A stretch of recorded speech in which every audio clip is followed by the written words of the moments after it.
Hello viewers, আসসালামু আলাইকুম and welcome back to my channel Jannat's cook. আশা করি আপনারা সকলে খুব ভালো আছেন। তো প্রতিদিনের মতো আজ একটি নতুন রেসিপির ভিডিও নিয়ে চলে আসলাম। আজকে একটি রেসিপি না, আমি আজকে একই ভিডিওতে আপনাদের সাথে দুইটা রেসিপি শেয়ার করব। আর এখন যেহেতু কাঁচা আমের সিজন, তাই ভাবলাম একবারে আমি পুরো দুটো রেসিপি আপনাদের সাথে শেয়ার করি। আমার আগের আচারের ভিডিওগুলোতে আপনারা কিন্তু অনেক বেশি রেসপন্স করেছেন আর অনেক বেশি পছন্দ করেছেন, তার জন্য অনেক অনেক থ্যাংক ইউ।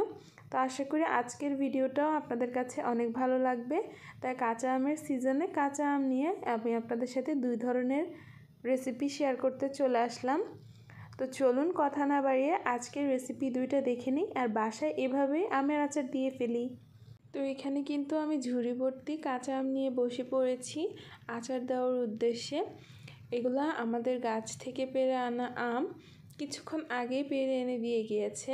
বাসায় আজকে অনেকগুলো আচার দেওয়া হবে, তাই ভাবলাম যেহেতু অনেকটা পরিমাণ দেওয়া হবে আমার ভিউয়ার্সদের সাথে শেয়ার করি, তাহলে যারা বেশি পরিমাণ আচার দিতে পছন্দ করে তাদের কাছে অনেক হেল্পফুল হবে।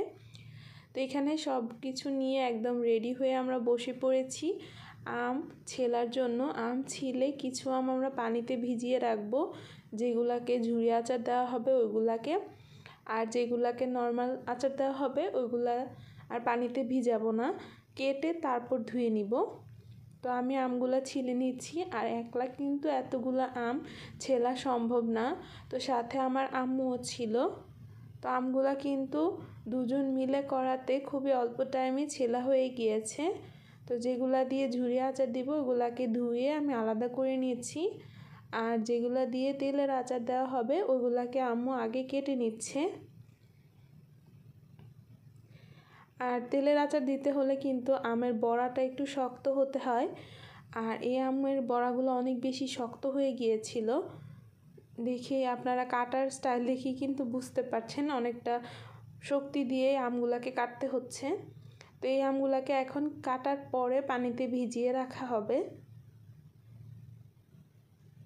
আর আমগুলা যদি বেশি টক হয় সেক্ষেত্রে আপনারা চাইলে লবণ পানিতে 2 থেকে 3 ঘন্টার মতো ভিজিয়ে রাখতে পারেন, সেক্ষেত্রে আমের টক ভাবটা একটু কমে যাবে।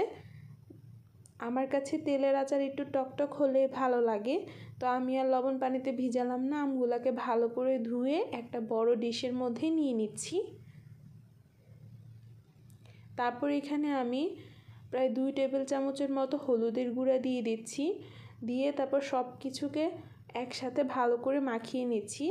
তো আমি যেহেতু এটাকে লবণ পানিতে ভিজাইনি, আর এই পর্যায়ে আমি এখানে কোনো লবণ ব্যবহার করব না, শুধু হলুদ দিয়ে মাখিয়ে এটাকে আমি রোদে একদিন শুকিয়ে নিব একটু, যাতে করে আমের মধ্যে যে পানিটা আছে ওইটা একটু টেনে যায়, এতে করে আমের আচারটা দিতে ভালো হবে। তো এটাকে মাখিয়ে নিয়েছি, এখন এটাকে আমি রোদ্রে শুকাতে দিব। আর এদিকে হচ্ছে আমের ঝুরি আচার দেওয়ার প্রসেসিং চলছে। আমগুলাকে এরকম ঝুরি ঝুরি করে এখন কেটে নিতে হবে। আমগুলাকে অবশ্যই ভালো করে এই পর্যায়ে ধুয়ে নিতে হবে, কাটার পরে ধুলে কিন্তু আমের যে একটা টেক্সচার আছে ওটা নষ্ট হয়ে যাবে আর আমের মধ্যে বেশি পানি থেকে যাবে, তাই আমগুলাকে কাটার আগে ভালো করে ধুয়ে নিতে হবে। আর আমের ঝুরি আচারটা যেহেতু আমি তেলে ডুবিয়ে রাখবো, আর তাই আমি এটাকে একটু টক ঝাল মিষ্টি করব, সেজন্য আমগুলাকে খুব বেশি মিহি করে কুচি করছি না, একটু মোটা মোটা রাখছি। এগুলাকে আমি রোদ্রে শুকানোর পর এগুলো আরও কিছুটা টেনে যাবে, আর আমার কাছে এভাবে আচারটা দিতে বেশি ভালো লাগে। আপনারা কে কীভাবে পছন্দ করেন অবশ্যই কমেন্ট করে জানাবেন। তো আমগুলাকে কিন্তু সবগুলা কেটে নিয়ে নিয়েছি, এখন একটা বড় বোলের মধ্যে নিয়ে নিচ্ছি এটাকে হলুদ আর লবণ দিয়ে মাখানোর জন্য। তবে এখন এখানে আমি হলুদ আর লবণ দিয়ে দিচ্ছি আমার পরিমাণ মতো। এখানে প্রায় আমি 3 থেকে 4 টেবিল চামচের মতো হলুদ দিয়েছি, আর হচ্ছে লবণ দিয়েছি 2 টেবিল চামচের মতো, দিয়ে সব কিছু একসাথে মাখিয়ে নিয়েছি বোলের মধ্যে। তারপর ছাদে আমি ফার্স্টে হচ্ছে নিচে একটা বড় কাপড় বিছিয়ে নিয়েছি সুতি, তার উপরে আমি পেপার দিয়ে নিয়েছি। তারপর উপরে আমি আমগুলাকে এরকম ফাঁকা ফাঁকা করে ছড়িয়ে দিয়েছি, এতে করে আমগুলার সবগুলার মধ্যে কিন্তু ভালোভাবে রোদটা লাগবে আর আমের পানিটাও তাড়াতাড়ি টেনে যাবে। তো আমি এটাকে সকাল 10টা বাজে রোদ্রে দেওয়ার পর আমি বিকাল 3:30 বাজে আমি নামিয়ে নিয়ে এসেছি। আর দেখতে পাচ্ছেন সারা দিন রোদ লাগার ফলে কিন্তু আমগুলা অনেকটা কমে গিয়েছে, মানে আমের পানিটা টেনে কিন্তু আমগুলা অনেকটা কমে এসেছে। এখন এগুলা কিন্তু রেডি আচার দেওয়ার জন্য। তো আমি এখানে 2 পদের আচারই যেহেতু আজকে আপনাদের সাথে শেয়ার করব, তাই কিন্তু দুইটা একসাথে রেডি করে নিয়েছি। আর এই আচারগুলো অবশ্যই এক রোদে দিতে হবে, এতে করে আচারের ফ্লেভার যেরকম ভালো হবে, আচারগুলো অনেক দিন ভালো থাকবে। এটাও কিন্তু একটা টিপস, আপনারা অবশ্যই মনে রাখবেন। তো এখন চলে আসলাম আমগুলাকে আচার দেওয়ার জন্য। এখানে আমি প্যানের মধ্যে ফার্স্টে ঝুরি আচার দিব, এজন্য 2 কাপ পরিমাণ সরিষার তেল দিয়ে দিচ্ছি। তারপর এখানে আমি প্রায় 7-8টার মতো শুকনো মরিচ দিয়ে দিয়েছি। এগুলাকে একটু ভেজে নেওয়ার পর আমি এখানে দিয়ে দিচ্ছি 5 ফোড়ন, প্রায় 1 টেবিল চামচ পরিমাণ। 5 ফোড়ন থেকে যখন একটা ফ্লেভার চলে এসেছে, তখন এখানে আমি তেজপাতা, এলাচ, দারচিনি দিয়ে দিয়েছি। আর ঝুরি আচারের মধ্যে আপনারা যত বেশি পরিমাণ মশলা ব্যবহার করবেন, গুঁড়া মশলা হোক আর গোটা মশলা হোক, ততই কিন্তু ঝুরি আচারের ফ্লেভারটা ভালো আসবে। আর আমার কাছে যেহেতু টক ঝাল মিষ্টি ঝুরি আচারটা বেশি পছন্দ, তাই আমি এখানে অনেকটা পরিমাণ করে মশলা ব্যবহার করছি। এখানে আমি প্রায় 1/4 কাপের মতো সরিষা বাটা দিয়ে দিয়েছি। আর এখানে 2 টেবিল চামচের মতো রসুন বাটা দিয়ে দিয়েছি। দিয়ে এগুলাকে একটু নাড়াচাড়া করে আমি এখানে প্রায় 4 টেবিল চামচের মতো চিনি দিয়ে দিয়েছি। চিনির পরিমাণটা আপনারা আপনাদের স্বাদ মতো বাড়িয়ে কমিয়ে নিতে পারবেন, যতটুকু মিষ্টি আপনাদের কাছে ভালো লাগে। তো সব কিছু একসাথে একটু রান্না করে নেওয়ার পর আমি এখানে কিছু গুঁড়া মশলা দিয়ে দিচ্ছি। এখানে লাল মরিচের গুঁড়া, জিরার গুঁড়া, ধনিয়ার গুঁড়া, হলুদের গুঁড়া দিয়েছি। আর দিয়েছি স্বাদ মতো কিছুটা লবণ, আর দিয়েছি আদা রসুন বাটা। তো সব কিছুর পরিমাণ আমি এখানে গুঁড়া মশলাগুলো 1 টেবিল চামচ করে দিয়েছি। আর আদা রসুন বাটাটা আমি এখানে 1/2 টেবিল চামচ করে 1 টেবিল চামচ দিয়েছি। তারপর এখানে আমি দিয়ে দিচ্ছি আমার ঘরে তৈরি করে নেওয়া আচারের মশলা। এটা আমি স্পেশালি ঘরে আচারের জন্য তৈরি করেছি একবারে, সেখান থেকে আমি 1 টেবিল চামচ করে দিয়ে দিয়েছি। তারপর সব কিছু একসাথে একটু রান্না করে নেওয়ার পর আমি এখানে আগে থেকে শুকিয়ে নেওয়া ঝুরি আমগুলা দিয়ে দিচ্ছি। আমগুলা দিয়ে অবশ্যই ভালো করে এগুলাকে নেড়ে চেড়ে ভেজে নিতে হবে।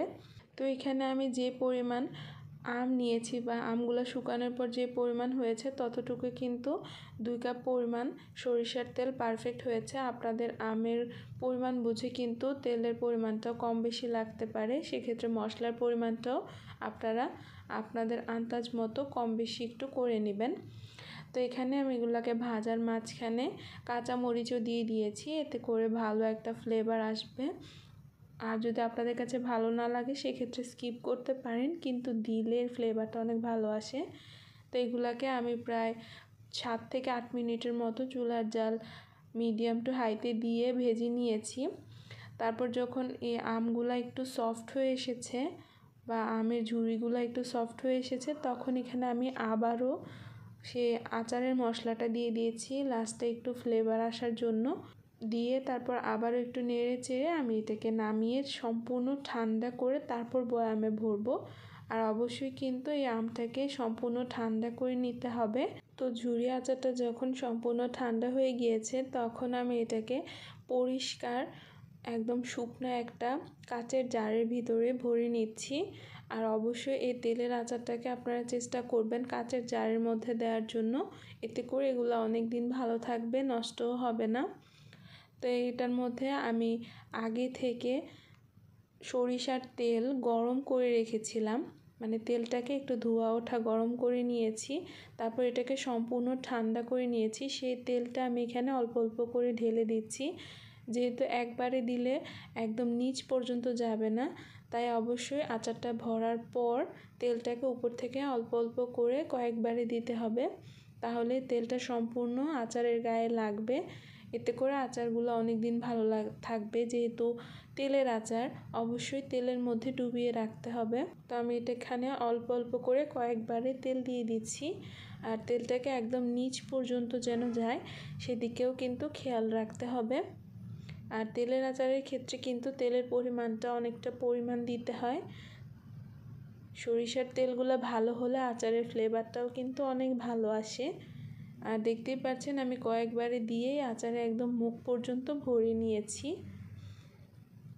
তো ঝুরি আচার তো দেওয়া শেষ হয়ে গেল। এখন চলে আসলাম তেলের আচার দেওয়ার জন্য আরেক রকম করে। এখানে আমি আমগুলাকে ভাজার জন্য সরিষার তেল দিয়ে দিয়েছি 1 কাপ পরিমাণ। এর মধ্যে আমি দিয়ে দিয়েছি 2 টেবিল চামচ পরিমাণ সরিষা বাটা আর 1 টেবিল চামচ পরিমাণ রসুন বাটা। যেহেতু আমি সবগুলো আমি একবারে ভাজবো না, অর্ধেক অর্ধেক করে ভাজবো, তাই সরিষা আর রসুনের পরিমাণটা আমি অর্ধেক অর্ধেক করে এখানে দিয়েছি। তারপর এখানে কয়েকটা শুকনো মরিচ দিয়ে দিয়েছি। তারপর এখানে আগে থেকে শুকিয়ে রাখা আমগুলার মধ্যে থেকে অর্ধেকটা পরিমাণ দিয়ে দিয়েছি। দিয়ে এখন এগুলাকে ভালো করে নেড়ে চেড়ে ভেজে নিতে হবে, একটু লালচে কালার করে আর কি। মানে আপনাদের চয়েস মতো আপনারা ভেজে নিতে পারেন। আমি অবশ্যই আপনাদেরকে ভাজার শেষে দেখিয়ে দিব আমি কীরকম করে ভেজে নিয়েছি, আপনারা দেখলেই বুঝতে পারবেন। তো আমি আস্তে আস্তে চুলার জাল মিডিয়াম টু হাইতে দিয়ে এগুলাকে ভেজে নিচ্ছি। তো আমগুলা যখন ভাজতে ভাজতে নরম নরম হয়ে এসেছে আর কালারটাও যখন চেঞ্জ হয়ে এসেছে, তখন এগুলাকে আমি একটা বোলের মধ্যে নিয়ে নিচ্ছি। আর বোলের মধ্যে নিয়ে এটাকে আমি ঠান্ডা করে নিব। আর একই প্রসেসে বাকি আমগুলাকেও আমি ভেজে নিব। আপনারা চাইলে আমগুলাকে না ভেজে সরাসরি কিন্তু তেলের মধ্যে ডুবিয়ে রাখতে পারেন রসুন আর মরিচ দিয়ে। সেক্ষেত্রে আমের কালারটাও যেরকম সুন্দর হবে না, সেক্ষেত্রে আমের ফ্লেভারটাও কিন্তু যোগ হবে না। এক্সট্রা করে সরিষা তারপর রসুন বাটা দেওয়ার কারণে যে ফ্লেভারটা যোগ হয়, তা অবশ্যই চেষ্টা করবেন এইভাবে দেওয়ার জন্য। এভাবে দিলে যেরকম আচারটা আপনাদের কাছে খেতে ভালো লাগবে, সেরকম দেখতে অনেক লোভনীয় মনে হবে। তো আমি এগুলাকে ভেজে সবগুলা ঠান্ডা করে নিয়েছি। তারপর এক এক করে বয়ামের ভিতর ভরে নিচ্ছি। আর বয়ামের ভিতর ভরার সময় আমি এখানে এক্সট্রা করে রসুনের কোয়া আর শুকনা মরিচ দিয়ে দিচ্ছি। এতে করে এর মধ্যে এক্সট্রা একটা ফ্লেভার আসবে রসুনের আর শুকনা মরিচের। যেহেতু এগুলাকে তেলে ডুবিয়ে আমি আবার রৌদ্রের মধ্যে শুকাবো, তো আমগুলাকে খুব বেশি প্রেস করে ভরার দরকার নেই, আলতোভাবে এগুলাকে ভরতে হবে। আর যদি নিচের দিকে বেশি জায়গা থেকে যায়, সেক্ষেত্রে হাতের তালুর মধ্যে নিয়ে একটু ঝাঁকিয়ে দিলেই কিন্তু আমগুলা নিজ ইচ্ছা মতো নিচে বসে সেট হয়ে যাবে। তো আমি এইভাবে এক এক করে সবগুলা বয়াম ভরে নিচ্ছি। আর আমগুলাকে আমি তেলের মধ্যে কিন্তু সম্পূর্ণ ডুবিয়ে রাখবো। আর রোদ দিলে আপনারা বুঝতে পারবেন আম প্রথম দিনের আচারটা খেতে কীরকম লাগে আর 2-3 দিন রোদ দেওয়ার পর আমের আচারটা খেতে কীরকম লাগে, নিজেরাই কিন্তু উপলব্ধি করতে পারবেন এই আমের আচার রোদ দেওয়ার ফলে এর টেক্সচার বা ফ্লেভারটা কীরকম চেঞ্জ হয়। তো আমি এক এক করে সবগুলাতে তেল অ্যাড করে নিচ্ছি। তো এই তো খুবই অল্প উপকরণে একদম ঘরোয়াভাবে কিন্তু আমরা স্বাস্থ্যকর উপায়ে তৈরি করে ফেললাম 2 ধরনের আমের আচার। আশা করি আপনাদের কাছে ভালো লেগেছে।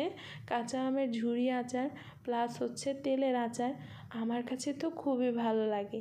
খিচুড়ি কিংবা ভর্তা সব কিছু দিয়ে কিন্তু খেতে ভালো লাগে। আপনাদের কাছে কেমন লাগে অবশ্যই কিন্তু কমেন্ট করে জানাবেন। আর আচারের রেসিপিগুলা আমি দেখেছি আমার ভিউয়ার্সদের কাছে অনেক ভালো লাগে, আমি অনেক রেসপন্স পেয়েছি। আশা করি আজকের এই ভিডিওটা আপনাদের কাছে অন্য সব ভিডিওর মতো ভালো লাগবে। তো এগুলা তো সম্পূর্ণ ঠান্ডা করে নেওয়ার পর আমি বয়ামে ভরেছি। তো এখন আমি এগুলাকে ঢাকনা দিয়ে ঢেকে রেখে দিব। আর যখন কড়া রোদ উঠবে তখন আমি মাঝে মাঝে 2 দিন অন্তর অন্তর এগুলাকে রোদ্রে দিব। এতে করে এই আচারগুলো একটু শুকিয়ে আসলে এগুলার ফ্লেভারটা ভালো করে বের হয়ে আসবে আর তেলের সাথে মিক্স হলে এর ফ্লেভারটা আরও বেশি বের হবে। তো আশা করি আপনাদের কাছে ভালো লেগেছে। কেমন হয়েছে জানাবেন অবশ্যই কমেন্ট করে। ভালো লেগে থাকলে লাইক শেয়ার করবেন, আমার চ্যানেলটাকে সাবস্ক্রাইব করে আমার পাশেই থাকবেন। তো আজকের মতো সকলের কাছ থেকে এখানেই বিদায় নিচ্ছি। সবার সুস্থতা কামনা করে সবাই ভালো থাকবেন। আল্লাহ হাফেজ।